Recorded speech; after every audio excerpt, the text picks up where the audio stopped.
Gusto ko na lang matapos yung taon na to. Gusto ko na lang mag-aral. Gusto ko na lang graduate. Para hindi ko na makita yung mga taong nananakit sa akin. Kung hindi lang dahil sa nanay ko, matagal na ako nag-give up. Pero tinitiis ko na lang. Pero konti na lang yung lakas ko. At yung konting yun, para na lang sa ikagaganda ng buhay ko.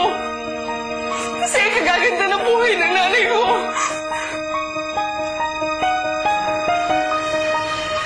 Sorry. Anong umiyak? Sorry na.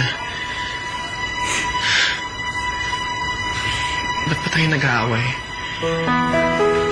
Hindi naman tayo magka-away. Gusto ko itong saan kausapan kasi gusto kong makatulong sa'yo.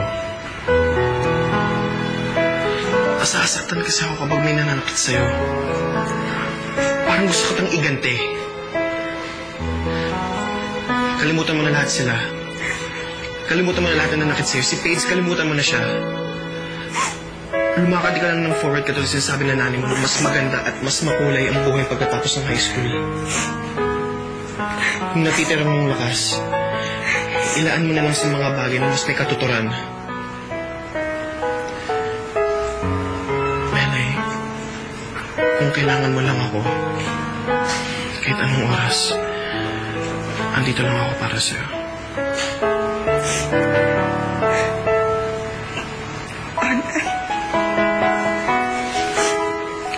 Salamat. Salamat. Pasensya ka na. Kasi nakakapagod lang talaga eh. Nakakapagod.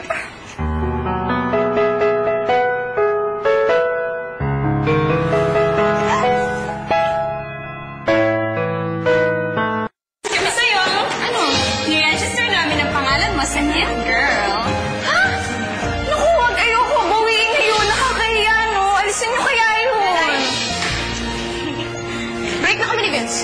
Ano? Masaya ka na? Brainwash mo na ako sa isip ng boyfriend ko. Mga agaw!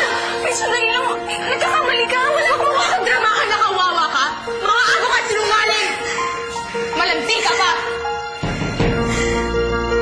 Nelay. Nelay.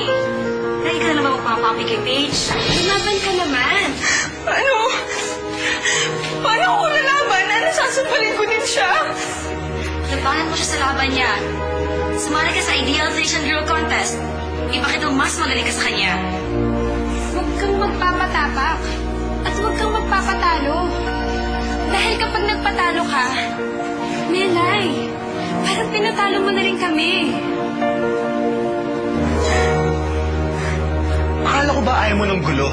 Eh bakit sasali ka ng It Girl Contest? Mas magulo yun! Nakita mo ba yung mukhang to, Onat? Sinong gumawa niyan sa'yo? Si Paige? Sinampal ka niya kailan? Ayoko na sana maka-encounter si Paige. Pero ayaw niya akong tigilan. Ayaw niya akong tigilan, Onat. Para siyang isang masamang panaginip na balik ng balik. Halika, pumunta tayo ng principal's office. Magpa-file tayo ng case. O pumunta tayo ng hospital. Magpa-medical legal muna tayo. Ipa-examine natin yung mukha mo. Onat, ayoko magpa-file ng case. Laban namin to ni Paige. Tama si Beth at Karen.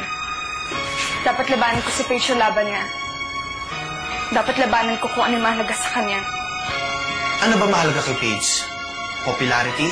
Beauty? Alam mo ba kung anong pinapasukan mo? Hindi. Hindi ko alam kung ano yung pinapasukan ko.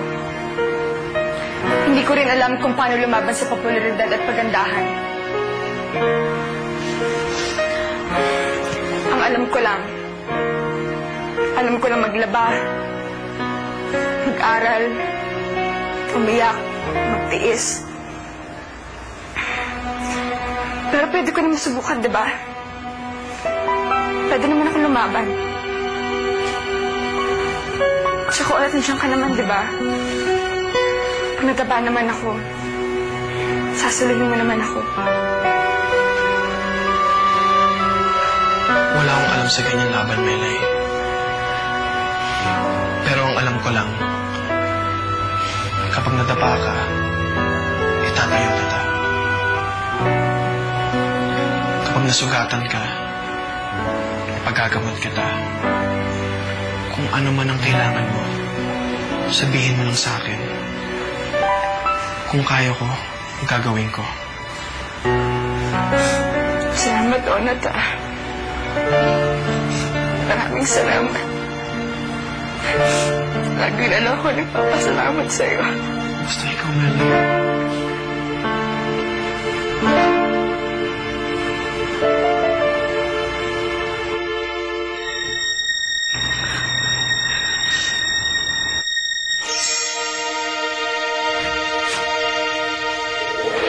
Ano ginagawa mo dito?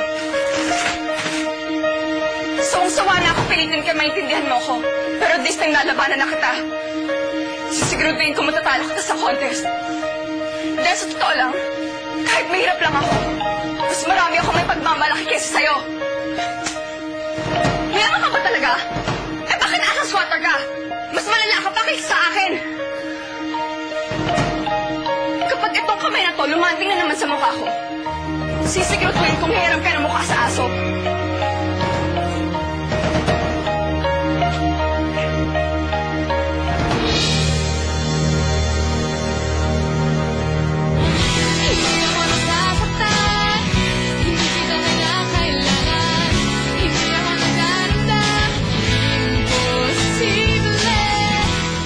Competition.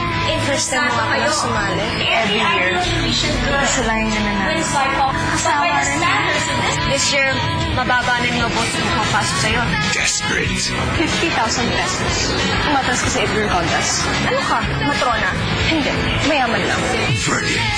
The ideal creation or It-Girl 2008 is... Your Song presents Imposible, Sunday after ASAP OA.